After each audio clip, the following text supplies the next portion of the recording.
하나님의 말씀 같이 보겠습니다. 누가복음 15장 17절에서 20절의 말씀을 같이 교독하겠습니다. 제가 가지고 있는 성경은 신약 성경 122면에 나와 있습니다. 누가복음 15장 17절에서 20절입니다. 이에 스스로 돌이켜 이르되 내 아버지에게는 양식이 풍족한 품꾼이 얼마나 많은가. 나는 여기서 주려 죽는구나.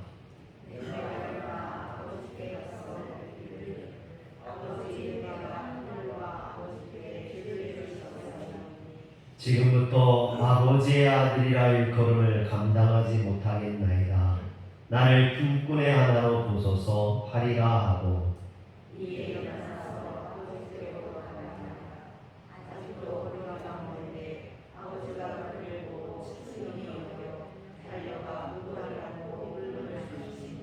아멘. 이 시간 예배드리는 우리 성도님들에게 말씀을 통하여 임하시는 하나님의 은혜가 충만하게 임하길 주의 이름으로 축원합니다. 화요일은 우리나라 민족의 명절인 추석입니다. 저는 어려서부터 이 추석을 참 좋아했습니다.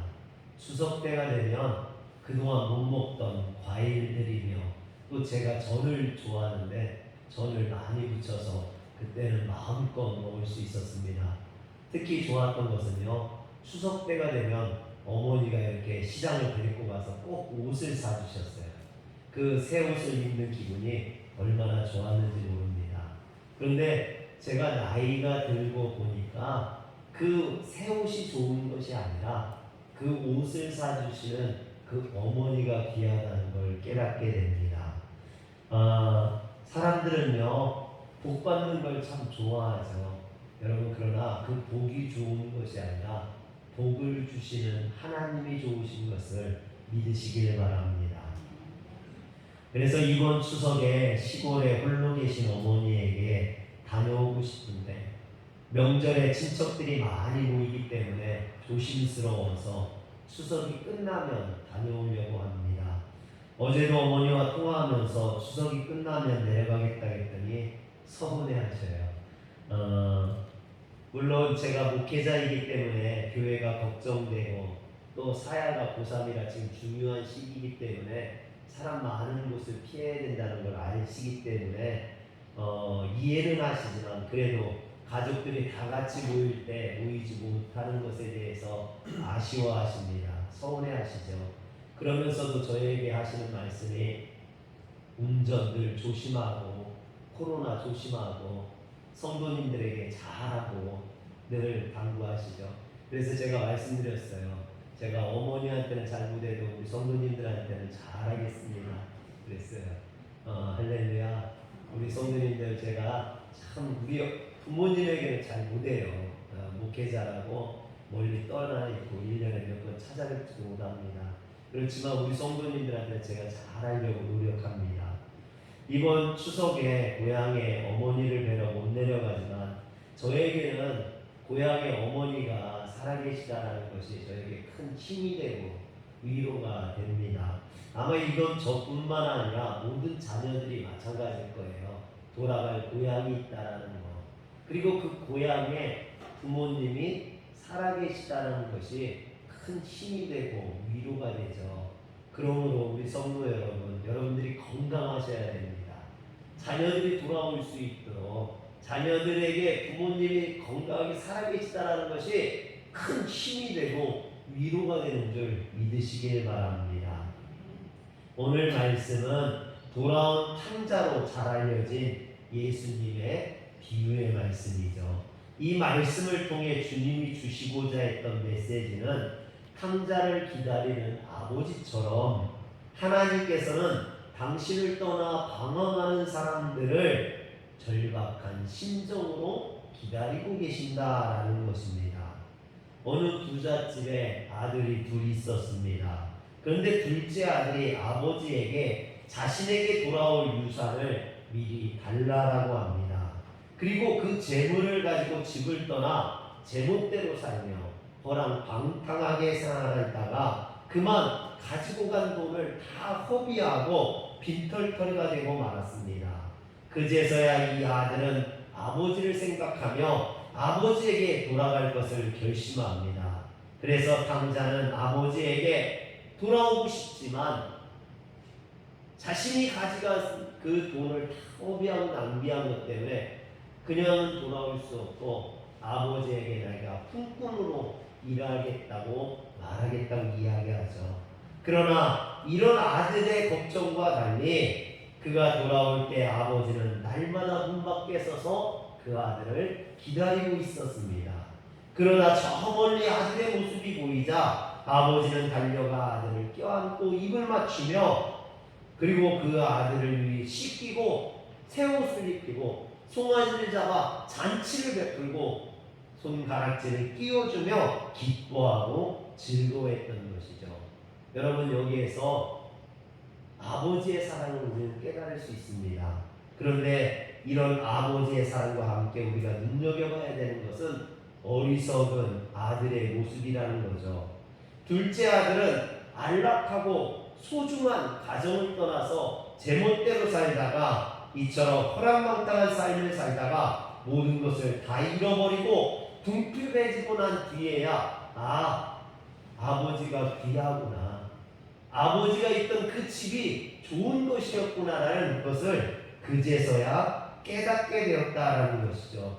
여러분, 이것이 얼마나 우매한 일입니까? 오늘날 많은 사람들이 이것을 깨닫지 못하고 있다라는 것이죠.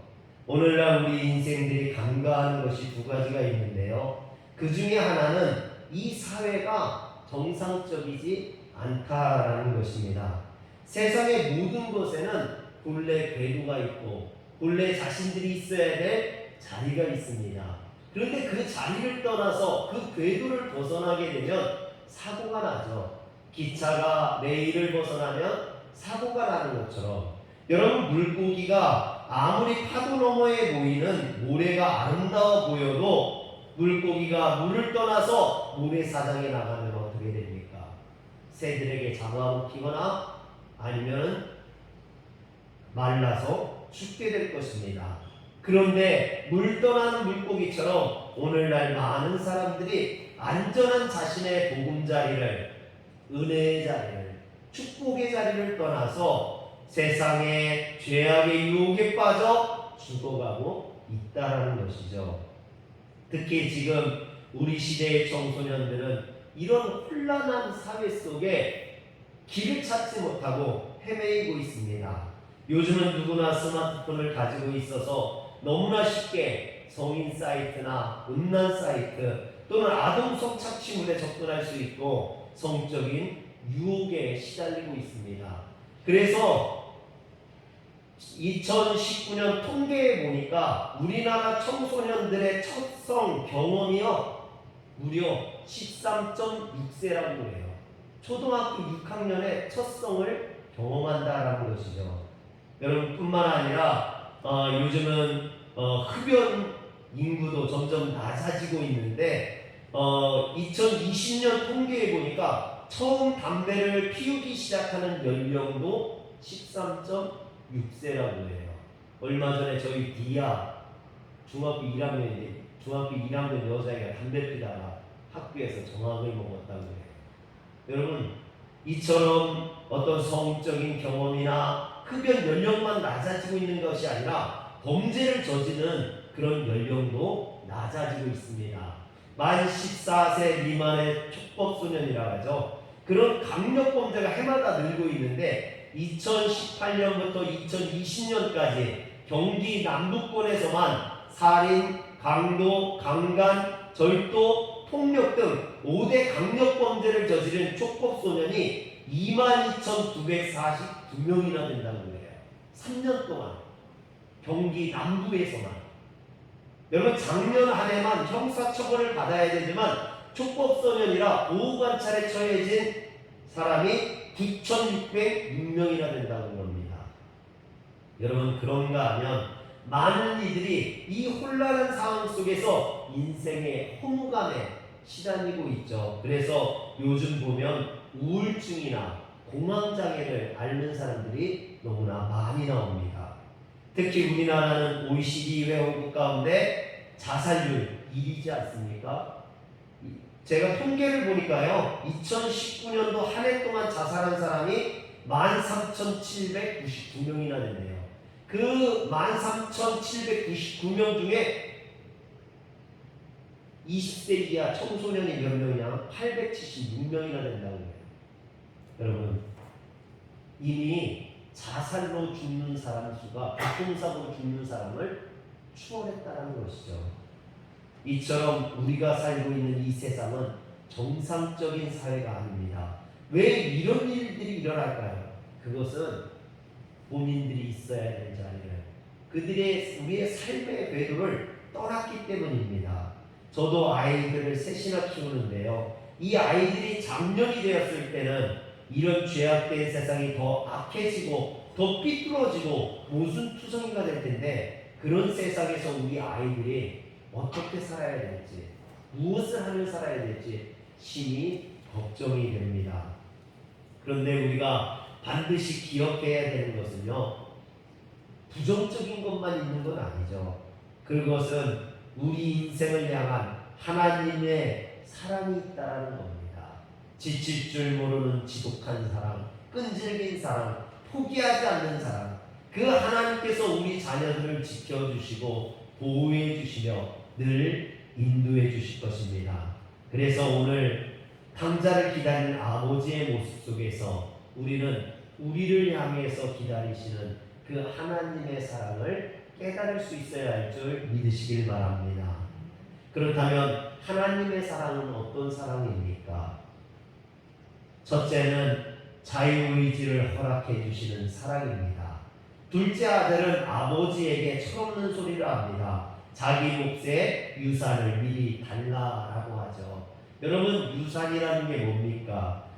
유산이라는 것은 아버지가 돌아가실 때 주는 것 아닙니까? 그런데 아들은 아버지가 살아계심에도 불구하고 어떤 욕심과 이기적인 생각에 자기 것을 달라라고 그럽니다. 사실 여러분, 아들에 대해서 누가 가장 잘 알까요? 아버지겠죠. 부모가 자식에 대해서 가장 잘 알겠죠. 아마 이 아버지도 그 아들을 잘 알 겁니다. 이 아들에게 재산을 물려주면 이 아들이 그것을 다 허비하고 쓸모없이 다 써버릴 거라는 것을, 방탕한 자녀라는 것을 알 거예요.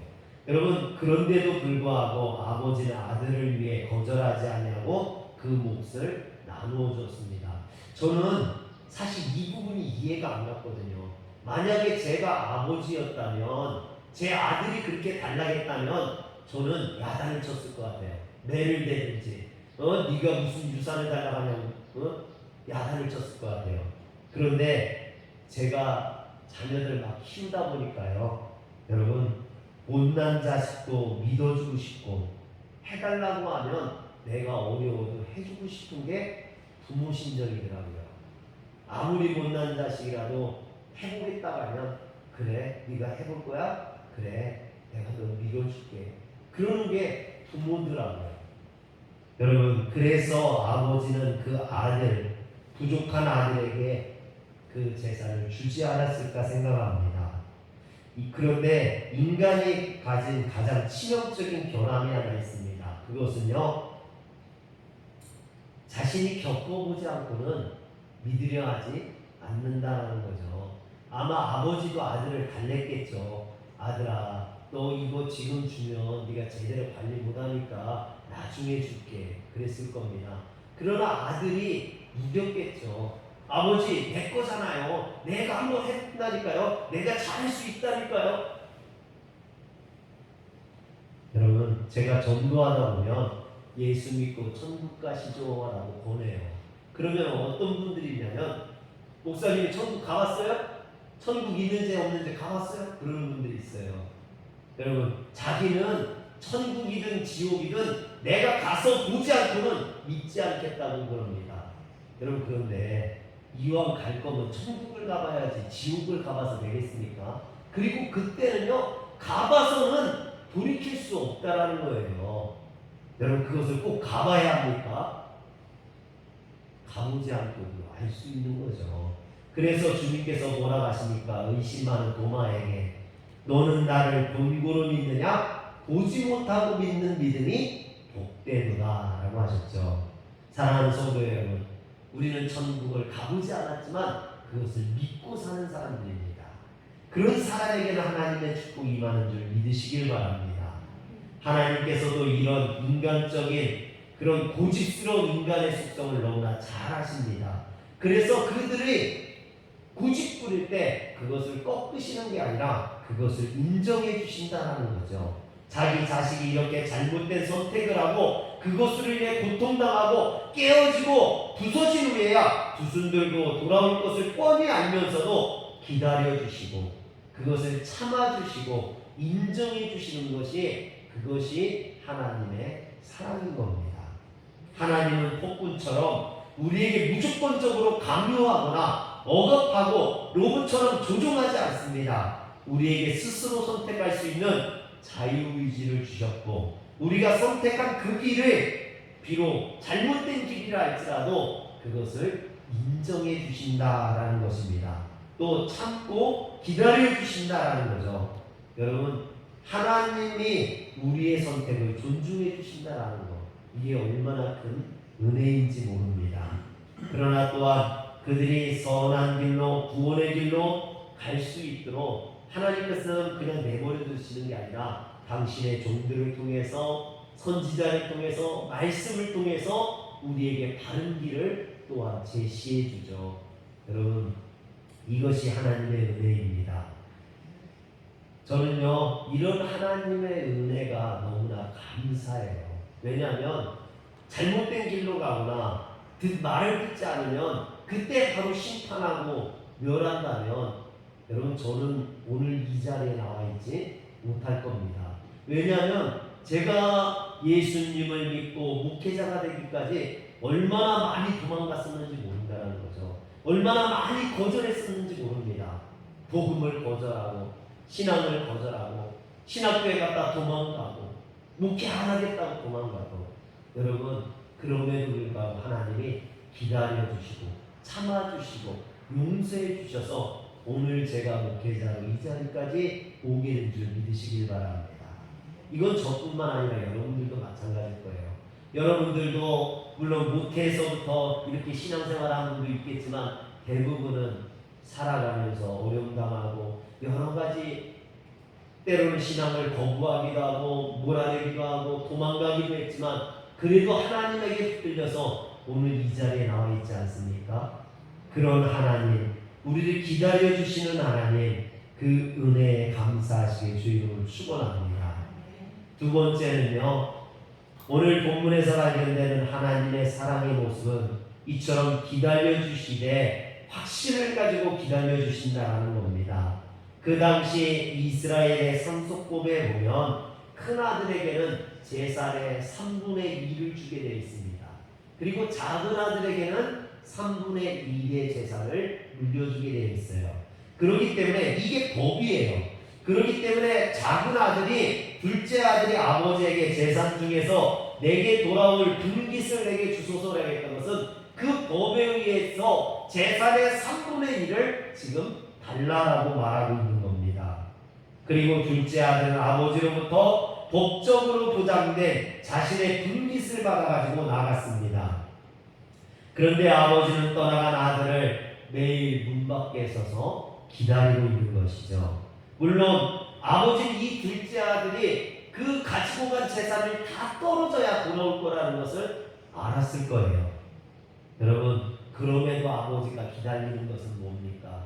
그 아들이 그 돈을 다 호랑방탕 쓸다 할지라도 그저 건강하게만 돌아오기를, 여러분 돈은 잃어버려도 몸은 건강해서 돌아오기를 기다리고 있는 거죠. 이것이 아버지의 마음입니다. 그래서 아버지는 언제 돌아올지 모르는 아들을 마냥 기다리는 겁니다. 하나님도 우리가 돌아오기를 참고 기다리십니다. 지금 당장은 마음의 문을 열지 않고 있지만 언젠가는 그들이 마음의 문을 열고 두 손 들고 주님 앞에 회개하며 돌아오기를 소망하고 기다리시는 겁니다. 그런데 이것이 주님의 은혜요 사랑입니다. 죄인들을 즉각 심판하지 아니하시고 오래 참아주시고 기다리시는 하나님의 사랑과 은혜입니다. 오늘 본문을 통해서 우리가 깨닫게 되는 세 번째 하나님의 사랑은요, 그런 과거의 잘못을 추궁하거나 책망하지 않으신다라는 겁니다. 오늘 말씀 20절에 보면 이에 일어나서 아버지께로 돌아가니라. 아직도 거리가 먼데 아버지가 그를 보고 측은히 여겨 달려가 목을 안고 입을 맞추니 했습니다. 아버지는 호랑방탕한 삶을 살다가 전 재산을 다 잃어버리고 빈털터리 거지가 되어서 돌아오는 아들을 괘씸히 여기거나 또는 그 아들에게 야단치지 않았다라는 거죠. 여러분, 저 같았으면 이런 아들은 배를 대서라도 혼냈을 것 같아요. 너 이 녀석 가지고 간 재산이 얼만데 이런 거지가 돼서 돌아오냐고 야단을 쳤을 것 같아요. 그런데 오늘 성경 속에 나오는 아버지는 그런 것을 묻지 않았습니다. 재산을 어떻게 했느냐, 뭘 어떻게 했길래 이런 일이 벌어졌느냐 책망하거나 야단치지 않았습니다. 측은히 여겨서 그의 목을 안고 입을 맞추고 그를 위해 잔치를 베풀었죠. 여러분, 이것이 측은히 여겨주시는 아버지의 사랑입니다. 저는 목회자로서 제가 목회를 하면서요, 완벽한 목사라고 생각하지 않습니다. 지금까지 목회하면서 저는 참 많은 실수를 제가 저질렀습니다. 때로는 저의 무지로 성도들을 실망시킨 적도 있고, 때로는 저의 고집과 다듬어지지 않은 말로 성도들이 상처받았던 적도 있습니다. 또 때로는 저의 과도한 열정이 성도들을 피곤하게 하거나 지치게 됐죠. 그래서 교회를 떠나는 일도 있었습니다. 그때마다 제가요 얼마나 후회하고 하나님 앞에 회개했는지 모릅니다. 저의 부족한 모습이 이처럼 성도들에게 상처를 주진 않을까 고민하고 걱정하고 염려하고 하나님 앞에 부르짖었죠. 그런데 그때 물론 저를 책망하거나 원망하는 사람은 없었습니다. 또 하나님 앞에 제가 부르짖어 기도할 때 하나님께서 너 왜 그랬어? 그러지 않으시더라고요. 하나님께서 그런 부족한 저를 용서해 주시고 보듬어 주시고 격려해 주셔서 제가 더 성숙한 목사가 될 수 있도록 하나님께서 참고 기다려 주셨습니다. 할렐루야. 여러분, 그것이 하나님의 은혜인 거죠. 오늘 우리가 교회에 나왔다고 처음부터 신앙이 좋거나 믿음이 좋은 건 아닙니다. 처음에는 세상 사람이나 별반 다를 게 없죠. 그럼에도 불구하고 하나님께서는 우리들을 용서해 주시고 참아 주시고 기다려 주시는 겁니다. 너 왜 그랬어? 그러지 않는다라는 거죠. 여러분, 누가복음 15장 20절 끝부분에 보면 아버지가 아들을 측은히 여겨서 아들에게 달려가 목을 안고 입을 맞추었다 그랬습니다. 이것은 중동 지역의 인사법이죠. 서로 이렇게 목을 끌어안고 인사하고 입을 맞추는. 그런데 제가 어떤 책을 보다 보니까 이처럼 아들에게 입 맞추는 이 아버지의 모습을 뭐라고 표현했냐면, 아버지가 아들에게 입을 맞춘 것은 아들이 돌아와서 이런저런 변명을 하려고 할 때 변명하지 말라고 입을 맞춘 것이다. 입을 막은 것이다. 이렇게 표현했더라고요. 여러분, 아들 입장에서 자신이 가지고 나갔던 전 재산을 다 잃어버린 것에 대해서 얼마나 변명할 게 많겠습니까? 내가 잘 해보려고 했는데 잘못된 친구를 만나서 어떤 놈이 나한테 사기를 쳐서 또 내가 했던 것이 뭐가 환경이 어때서 내가 그 돈을 잃어버리고 내가 이렇게 거지가 되었다고. 여러분, 얼마나 변명할 것들이 많겠어요. 그런데 아버지는 그 아들에게 입을 맞춤으로 말하지 말라는 겁니다. 변명할 필요 없다라는 겁니다. 네가 돌아온 것만으로도 나는 괜찮다라는 거죠. 사랑하는 성도 여러분, 이게 부모 마음 아닙니까? 자녀 입장에서는 여러 가지 변명할 말이 많겠지만 아버지는 괜찮다라는 거예요.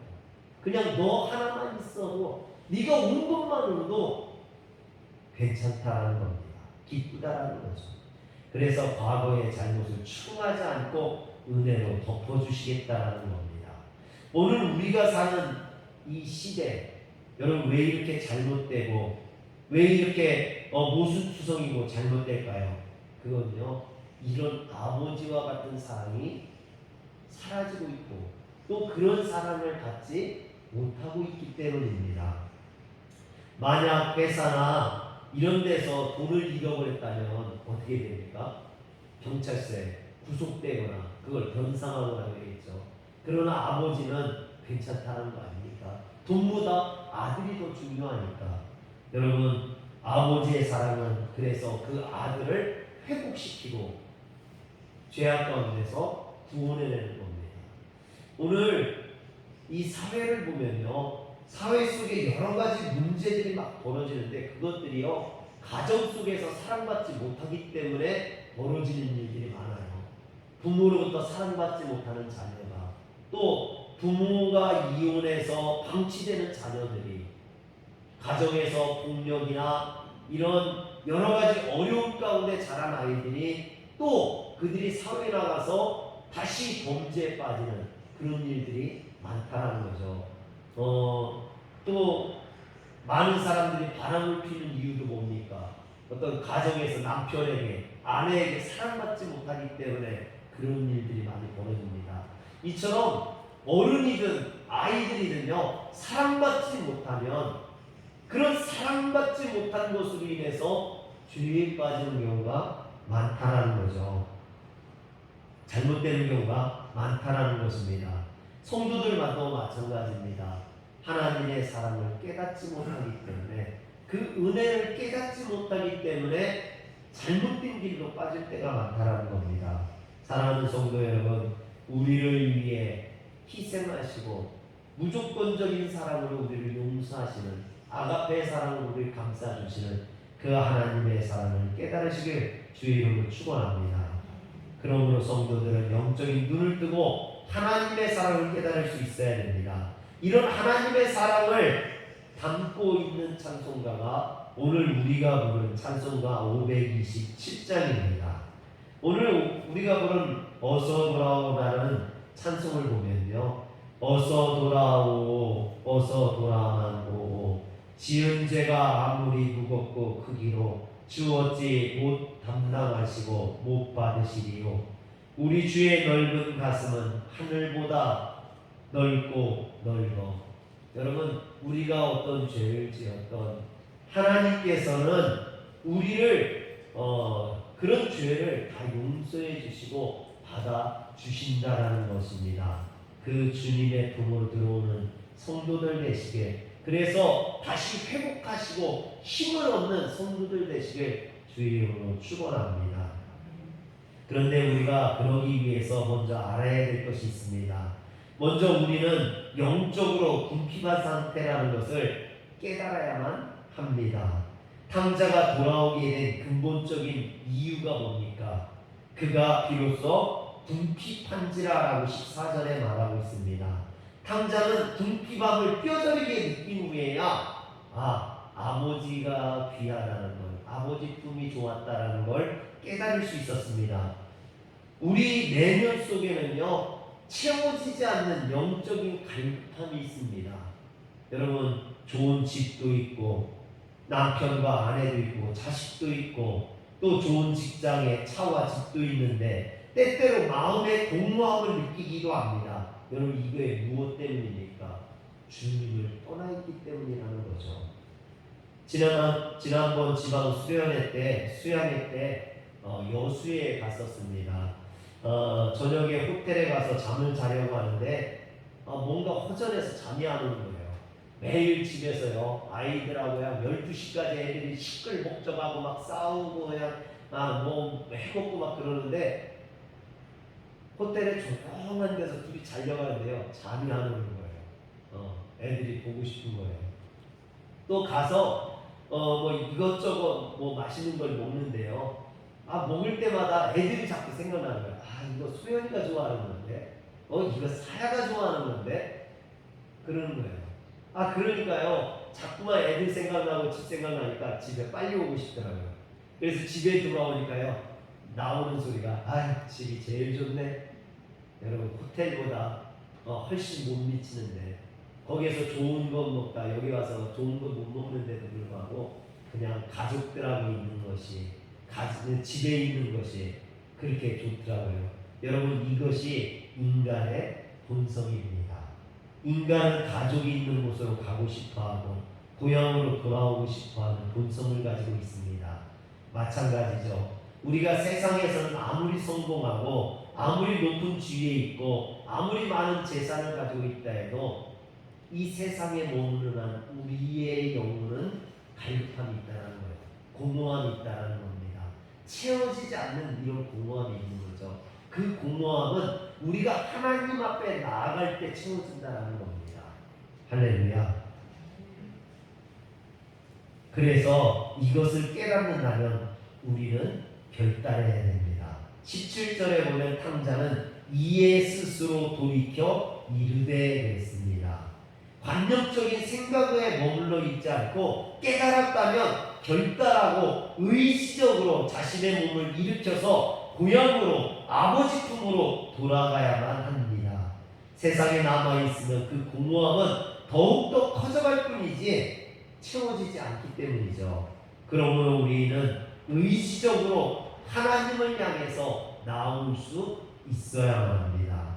제가 오늘 설교를 준비하면서요, 또 말씀을 준비하면서 깨달은 것은요, 하나님은 부자라는 거예요. 할렐루야. 아버지와 아들을 이야기하는 게 아니라 하나님은 풍성하시고 넉넉하시다라는 겁니다. 오늘 예수님의 비유에 나오는 이 아버지, 둘째 아들이 아버지의 재산의 3분의 1을 가지고 나가서 다 날렸어요. 여러분 이거 큰일 아닙니까? 재산의 3분의 1이 사라진 거예요. 여러분 그런데 오늘 성경에 나오는 이 아버지는 여전히 풍족하고 여전히 넉넉합니다. 재산의 3분의 1이 없어졌지만 부족하지 않아요. 여러분 하나님은 이처럼 넉넉하신 아버지입니다. 풍족하신 아버지예요. 우리의 부족함을 채워주시고도 남을 수 있는 그런 풍족하신 하나님인 줄 믿으시길 바랍니다. 그 하나님께로 가기만 하면 하나님께서 우리를 입혀주시고 먹여주시고 채워주실 줄 믿으시길 바랍니다. 얼마 전 아는 목사님 딸이 교통사고가 나서 병원에 입원했어요. 근데 그 가해 차량이 무보험 차량이에요. 그래서 보상을 못 받아가지고 병원비가 꽤 많이 나왔어요. 제가 목사님에게 걱정이 돼서 목사님 병원비 많이 나왔죠? 그랬더니 그 목사님이 하시는 말씀이 괜찮습니다. 그까지 돈 우리 딸에 비하면 아무것도 아니죠. 제 딸이 산 것만으로 건강한 것만으로 괜찮습니다. 그래요. 근데 그 말에 제가 은혜가 됐어요. 아 이게 아버지 마음이구나. 아버지 마음이구나. 이게 부모 마음이지. 여러분 많은 사람들이 십자가의 논리를 비논리적이라고 합니다. 어떻게 인간보다 수천 배 귀하신 하나님께서 하찮은 인간을 위해서 십자가를 질 수 있느냐? 여러분 이해할 수 없다고 하죠. 그러나 그게 하나님의 사랑입니다. 자식을 위해 흘리는 부모의 눈물은 과학이나 논리로 설명할 수 없죠. 마찬가지로 주님의 사랑도 우리의 신앙도 마찬가지입니다. 인간의 상식이나 이성으로는 이것을 설명할 방법이 없습니다. 오늘도 우리 주님은 마치 세상에 나가서 고생하다가 추석을 맞이해서 고향집에 돌아오는 아들을 기다리는 어머니처럼 세상에서 방황하다가 주님 앞에 돌아오는 성도들을 기다리십니다. 그리고 크신 사랑으로 그들을 씻겨주시고 거룩한 옷을 입혀주시고 구원의 면류관을 씌워주시고 우리를 위해서 천국잔치를 베풀어 주실 것입니다. 그 아버지 하나님의 사랑을 깨달으시는, 그리고 그 품에 들어오셔서 그 크신 사랑을 경험하시는 성도들 되시길 주의 이름으로 축원합니다. 기도하겠습니다. 전능하신 하나님 너무나 감사합니다. 세상 가운데 방황하다가 어려움 겪다가 명절을 맞아 고향을 집을 찾아오는 자녀들을 따뜻한 사랑으로 맞이하게 하여 주시옵소서. 그 자녀들이 부모의 품 안에서 새 힘을 얻고 위로를 받고 세상에 나가 승리할 수 있도록 하나님 축복하여 주시옵소서. 또한 우리 성도들이 오늘 주님 앞에 나왔사오니 우리에게도 그 크신 하나님의 사랑과 은혜로 우리를 회복시켜 주시고 힘과 능력을 더하여 주시옵소서. 우리 주 예수님의 이름으로 기도합니다. 아멘. 찬송가 51장 찬양하시면서 준비하신 예물 하나님 앞에